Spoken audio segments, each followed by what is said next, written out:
Hello everyone, आज हम refraction of light through a glass prism करेंगे। यहाँ पे ना हम एक प्रिज्म लेते हैं, ठीक है। प्रिज्म जो है वो हमारी ट्रायंगुलर शेप का होगा और ये जो प्रिज्म है, ये जो प्रिज्म आपने लिया है ना, इसके ऊपर हम लाइट इंसिडेंट करवाते हैं और ये जो लाइट इंसिडेंट यहाँ पे कर रही है, इस पॉइंट पे आप क्या बनाओगे, जिस पॉइंट पे लाइट इंसिडेंट कर रही है, इस पॉइंट पी पे मान लो आप कोई भी नाम दे दो। यहाँ पे मैंने क्या बनाया, यहाँ पे मैंने एक नॉर्मल बना दिया, ठीक है। तो नॉर्मल जो हम बनाएंगे, ये हमने नॉर्मल बना दिया। अब आपको पता है कि ये जो रे है, इसका रास्ता क्या था, इसका रास्ता था हमारा स्ट्रेट, मतलब ये ऐसे इस रास्ते पे जानी थी, लेकिन ये मुड़ जाएगी। ये रे हमारी किधर चली जाएगी, नॉर्मल की तरफ चली जाएगी, टूवर्ड द नॉर्मल, इस नॉर्मल की तरफ जाएगी, मतलब ऐसे बेंड कर जाएगी आपकी रे। तो हम क्या बोलेंगे कि ये रे अब की बार किस रास्ते से जाएगी, ये चली जाएगी हमारी इस रास्ते से, यहाँ पे आ गई। अब यहाँ जब लाइट स्ट्राइक करती है तो इस पॉइंट पे आप नॉर्मल बनाओगे, तो इस पॉइंट पे आप नॉर्मल क्या बनाओगे, इस पॉइंट पे आप नॉर्मल यहाँ पे बनाओगे। तो यहाँ पे आपने बना दिया फिर से 90 डिग्री के एंगल पे नॉर्मल बना दिया। तो यहाँ पे हम ये बोलते हैं कि ये दोनों नॉर्मल जो आपके बने हैं ना, ये जो एंगल बनाएंगे वो हमारे कितने बनाएंगे एंगल, इस एंगल को तो नाम दे दो आप क्या, R1 रिफ्रैक्शन एंगल है, और इस एंगल को जो इंसिडेंस कर रही है सेकंड सरफेस पे, उसको R2 नाम दे दिया।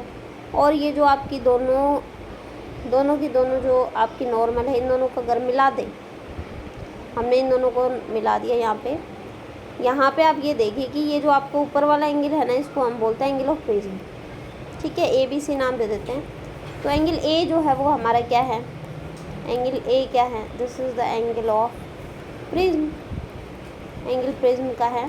तो यहाँ पे हम बोलते हैं R1 R2 क्या है, R1 तो आपका क्या है, एंगल है किसका, रिफ्रैक्शन का, this is the refraction angle. और यहाँ से आपका जो स्टार्टिंग वाला एंगल बना है, इसको क्या बोलते हैं, एंगल ऑफ इंसिडेंस।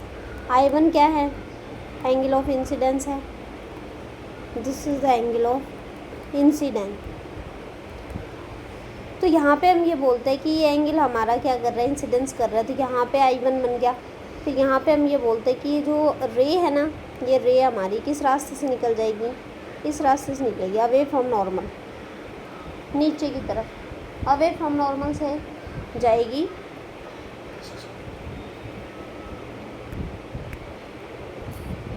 अब यहाँ पे जो आपकी रे बाहर की तरफ गई है ना, इसको हम रे को क्या नाम देते हैं, इस रे को ये वाला एंगल आपको क्या कहलाएगा, इस एंगल को हम बोलते हैं कौन सा angle, this is called emergence angle. ये वाला जो एंगल है ना, बाहर की तरफ जब गई है रे नॉर्मल के साथ, तो इसको हम क्या बोलते हैं, एंगल ऑफ एमरजेंस। इसको हम ई से ना लिख के ई या फिर I2 से भी लिख देते हैं, इसको I1 से ही लिख दो आप, ठीक है। तो हम क्या लिखेंगे, ई जो है वो हमारा क्या है, एंगल है किसका, of emergence, this is the angle of emergence है, ठीक है, विद द नॉर्मल। तो हम यहाँ पे बोलते हैं कि इसका करते क्या है, हम ये बोलते हैं कि यहाँ पे ना आपके पास एक क्वाड्रिलेटरल है, देखिए ये वाला एंगल A R1 R2 और इन सबको मिला के आपके पास एक क्वाड्रिलेटरल बन रहा है। मतलब इसको मैं पॉइंट नाम दे देती हूँ यहाँ पे, इस पॉइंट को नाम दे देती हूँ मैं P, इसको नाम दे देती हूँ O और इसको दे देती Q। तो APOQ आपका क्या है,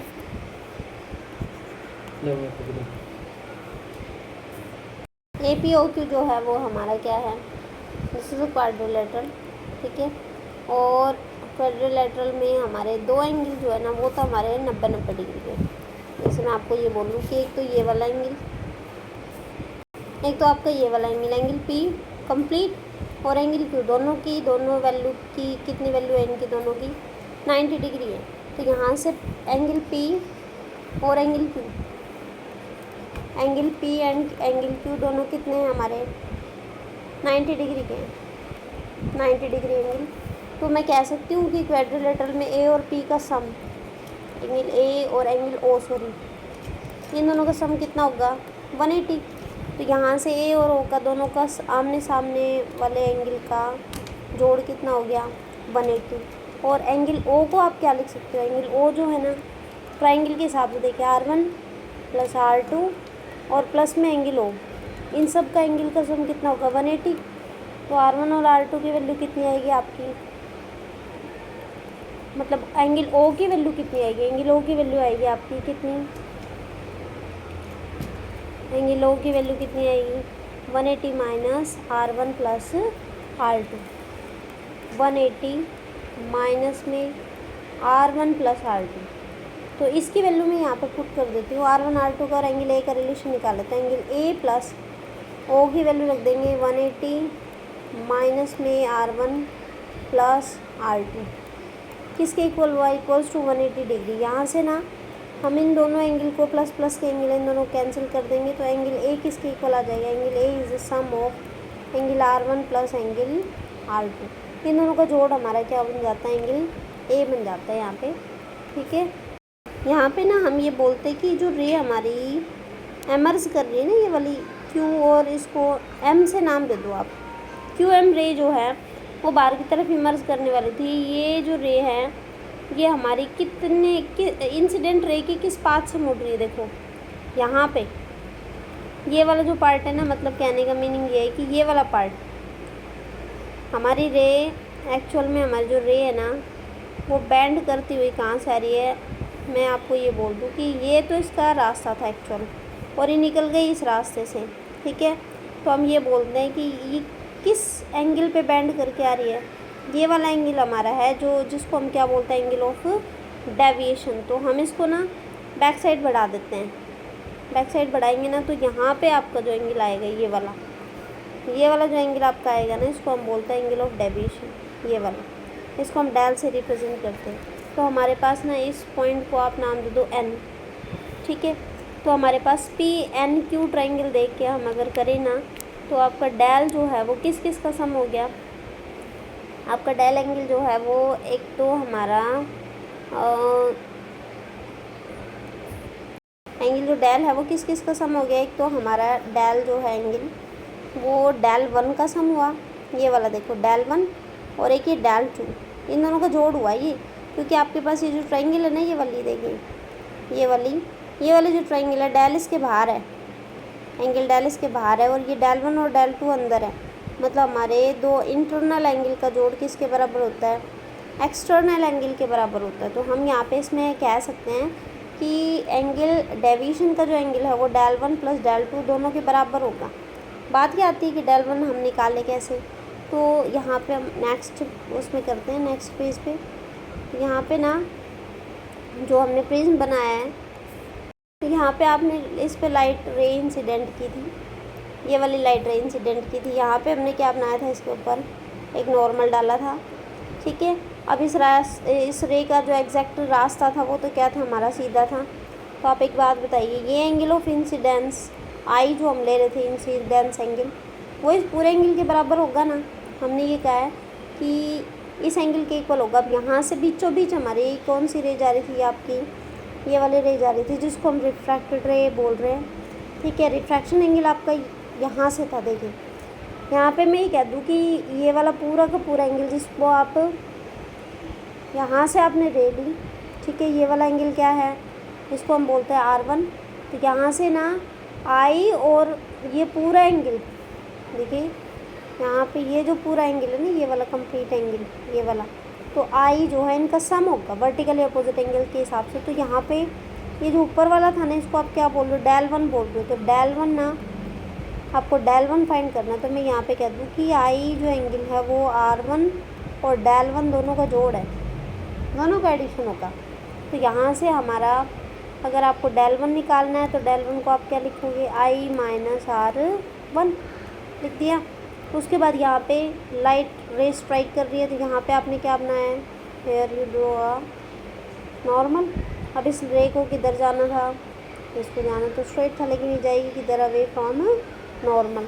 तो हम ये बोलते हैं कि सेम प्रोसेस, ये वाला जो एंगल ऑफ एमरजेंस है आपका, उसकी वैल्यू भी कितनी होगी, उसकी वैल्यू हमारी यहाँ से जो रे आपकी बैक साइड जानी थी ना, ये वाली, तो देखिए ये वाला एंगल पूरा एमरजेंस एंगल और ये वाला एंगल पूरा कंप्लीट, इन दोनों की वैल्यू भी क्या होगी, सेम होगी।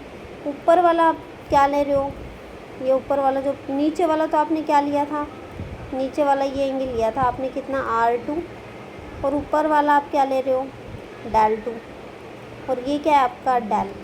तो ई जो है, एंगल ऑफ ई जो है वो भी डेल टू और आर टू दोनों का सम होगा। तो मैं डेल टू की वैल्यू कितनी निकालूँ, ई माइनस आर टू। ठीक है, तो यहाँ से हमारा जो एंगल ऑफ डेविएशन बाहर वाला, ये जो ट्रायंगल आप ले रहे थे, ये वाली जो ट्रायंगल आप ले रहे थे ना, ये वाली, तो डेल वन और डेल टू दोनों एंगल किसके बराबर थे, equal to sum is equal to del two. यहाँ पे हम डेल लिखते हैं, del equals to del one plus del two. तो डेल वन तो कितना आपका I minus R one plus del two कितना है, प्लस में हम इसको लिखते हैं ई माइनस आर टू। ठीक है, हम इसको बोलते हैं I plus E minus R one minus R two. और यहाँ से ये डेल तो हमारा चल ही रहा है, तो del equals to I plus E minus R one, और ब्रैकेट में कॉमन ले लेंगे माइनस का R one plus R two. तो आई प्लस ई माइनस में R one plus R two क्या बन गया आपका। अब आपको पता है एंगल ऑफ प्रिज्म जो था वो हमारे किसके इक्वल था, ए जो था वो आर वन और आर टू दोनों का जोड़ था, R one plus R two. तो हम क्या कहेंगे, यहाँ पे ए रख देंगे, तो आपका ए इधर आ जाएगा। तो ये हमारा क्या बन गया, del plus A equals to I plus में, मतलब एंगल ऑफ डेविएशन जो है उसका जोड़ और एंगल ऑफ प्रिज्म का जोड़ इक्वल्स टू जो एंगल स्ट्राइक करवा रहा है इंसिडेंट एंगल, और जिस एंगल से रे बाहर निकल रही है उस एंगल के जोड़ के बराबर होता है। तो ये आपका प्रिज्म का टॉपिक है। ठीक है, यहाँ से इसमें ना आपका टर्म आती है एक, हमने इसमें ना एक ग्लास स्लैब वाला टॉपिक किया था, refraction of light through a glass slab.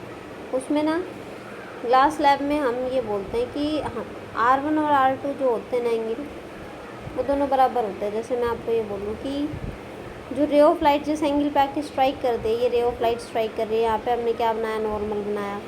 फिर इस रे को हमने क्या कर दिया, हल्का सा ये रे जो है हमारी क्या होगी, टुवर्ड द नॉर्मल होगी, यहाँ से निकल गई।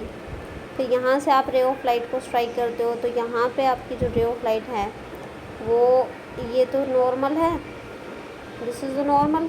ठीक है, और ये रे ऑफ लाइट आपकी जा किधर रही है, अवे फ्रॉम नॉर्मल, ऐसे चली जाती है। तो ये वाला एंगल ई और ये वाला एंगल आई कहलाता है, एंगल ऑफ इंसिडेंस और एंगल ऑफ एमर्जेंस। तो हम ग्लास स्लैब में, रेक्टेंगुलर ग्लास स्लैब में इन दोनों को इक्वल बताते हैं। तो यहाँ पे मैं आपको ये बोलती हूँ कि आपका जो फर्स्ट नॉर्मल है और सेकंड नॉर्मल है, इनके बीचों बीच ये वाला एंगल और ये वाला एंगल, दोनों एंगल क्या है, आपके रिफ्रैक्शन एंगल है। मतलब मैं इसको ये बोल दूँ, ये वाला एंगल R1 और ये ऊपर वाला एंगल क्या है, R2। तो हम ना इन दोनों में एंगल R1 और R2 लेते हैं। मतलब हम जब ये कहते हैं कि जब हमारे इंसिडेंस और एमरजेंस एंगल बराबर होते हैं ना, उस टाइम रिफ्रैक्शन एंगल, मतलब R1 और R2 एंगल दोनों सेम होते हैं। तो इस टाइम डेविएशन होता ही नहीं, इसमें रे ऑफ लाइट का डेविएशन हमारा 0 माना जाता है। डेविएशन एंगल मतलब रेक्टेंगल, इसमें मिनिमम डेविएशन ऑलमोस्ट 0 है। तो वही चीज़ हम अगर किस में करें, हमने अगर हमें पता है कि प्रिज्म में प्लस डेल किसके इक्वल आया था, आई प्लस ई के इक्वल आया था, है ना। और ए किसके इक्वल होता है, A is the sum of R1 plus R2। तो मैं आपको बोलती हूँ कि अगर एम हमारा डेल मिनिमम हो जाए, डेल को मिनिमम करने के लिए हम क्या करेंगे, यहाँ से हम ये बोलेंगे कि आपका जो R1 और R2 है वो क्या है, इक्वल है। और इन दोनों की वैल्यू हम कितनी रख दें, R। ए आपका क्या R1 और R2 का जोड़ है, तो R प्लस R कितना हो गया, 2R। तो ए जो है वो 2R आ गया आपका। तो R आपका किसके इक्वल आया, A/2। यहाँ से आ गया R आपका A/2। ठीक है, तो यहाँ पे हम क्या बोलते हैं, हम ये कहते हैं कि आई और ई भी इक्वल है मिनिमम डेविएशन के लिए, जो ग्लास स्लैब में हमने किया था। तो आई और ई भी सेम है, तो यहाँ से आई और आई को हम आई लिख देते हैं। मतलब हमारे ए प्लस डेल एम की जगह हम क्या कर देंगे, यहाँ पे डेल मिनिमम लगा देते हैं। ठीक है, डेल एम कर दिया, तो इक्वल्स टू आई प्लस ई है। तो ई की जगह मैं क्या लिख दूँ, ई की जगह मैं रख देती हूँ आई। तो ए प्लस डेल एम और आई आपके कितने बन गए, 2i। तो एंगल ऑफ इंसिडेंस कितना बना हमारा, ए प्लस डेल एम और बाय में 2। मतलब हमारा ये एक फॉर्मूला बन गया कि हम इंसिडेंस एंगल की वैल्यू ए प्लस डेल एम लेंगे बाय 2 और आपका रिफ्रैक्शन एंगल लेंगे a/2। अब इस पे हम अप्लाई करते हैं स्नेल्स लॉ। तो यहाँ पे देखें, अब हम ये बोलते हैं कि हमारे पास जो प्रिज्म है, दिस इज़ अ प्रिज्म, इस प्रिज्म पे आप जो रे ऑफ लाइट को इंसिडेंट करवा रहे हैं, यहाँ पे रे ऑफ लाइट इंसिडेंस करवाई, तो इस पॉइंट ऑफ इंसिडेंस पे जिस पे लाइट आके टकरा रही है, इस पे हम क्या लगाएंगे, स्नेल्स लॉ अगर लगाते हैं, नॉर्मल है, ठीक है। ये लाइट हमारी जा किधर रही है, किधर जा रही है, टूवर्ड्स द नॉर्मल। और यहाँ पे इस पॉइंट पे ये वाला एंगल तो क्या है आपका, this is the angle of incidence, और ये वाला एंगल क्या था, एंगल ऑफ रिफ्रैक्शन। तो इस पॉइंट पे इसको P नाम देते हैं, एट पॉइंट P पे अगर हम स्नेल्स लॉ लगाएं, स्नेल्स लॉ, तो क्या बनेगा आपका, इसका जो रिफ्रैक्टिव इंडेक्स है म्यू ग्लास प्रिज्म का, ठीक है, म्यू ग्लास या फिर इसको म्यू प्रिज्म बोल सकते हैं, मतलब आप इसको ये लिख सकते हो म्यू प्रिज्म। म्यू जो है आपका, क्या बोल सकते हो इसको, म्यू जो है वो किसका रिफ्रैक्टिव इंडेक्स है, प्रिज्म का रिफ्रैक्टिव इंडेक्स, मतलब इसको ऐसे कर सकते हैं म्यू प्रिज्म, म्यू मान दिया, नाम दे दिया हमने। तो यहाँ से एयर का रिफ्रैक्टिव इंडेक्स तो क्या होता है, 1। तो यहाँ पे ना स्नेल्स लॉ हम डायरेक्ट लगाते हैं कि रिफ्रैक्टिव इंडेक्स एयर मीडियम का multiply sine of angle of incidence. तो रिफ्रैक्टिव इंडेक्स मीडियम का, जिस मीडियम में एंगल बन रहा है, multiply sine of angle of incidence, multiply sine of angle, जो एंगल इसमें बन रहा है, तो sine of angle of incidence equals to refractive index किसका, प्रिज्म का, ठीक है, और मल्टीप्लाई में sine of angle of incidence जो बन रहा है P पॉइंट पे, तो इंसिडेंस रिफ्रैक्शन बन रहा है साइन R। तो यहाँ पे आप क्या करोगे, म्यू एयर का रिफ्रैक्टिव इंडेक्स 1 होता है, साइन I। अब I की वैल्यू आपने अभी की है, क्या होती है, A plus del minimum by 2, ठीक है। और रिफ्रैक्शन एंगल की वैल्यू क्या की आपने, A/2। तो साइन I की जगह क्या लिखेंगे, A plus del M by 2। ये मिनिमम डेविएशन के लिए म्यू प्रिज्म को म्यू रख देते हैं वैल्यू हमने, और साइन R को हम क्या लिखेंगे, साइन A/2। तो यहाँ से जो प्रिज्म का आपका रिफ्रैक्टिव इंडेक्स आएगा वो क्या आएगा, sine bracket A plus del M divided by 2, ठीक है। इसको हम ऐसे कर सकते हैं, sine A plus del M by 2, और फिर ये साइन A/2 इसके नीचे आ जाएगा, तो नीचे क्या आएगा आपका, साइन A/2। इस तरीके से हम इस पे क्या लगा सकते हैं, इस पे कॉन्सेप्ट लगा सकते हैं किसका, refraction of light through a glass prism का। तो ये रिफ्रैक्टिव इंडेक्स आपका आ जाएगा किसका, प्रिज्म का आ जाएगा, ठीक है। ओके, नाउ अब हम इसको टॉपिक की न्यूमेरिकल नेक्स्ट क्लास में करते हैं, TIR के प्रिज्म के, ठीक है।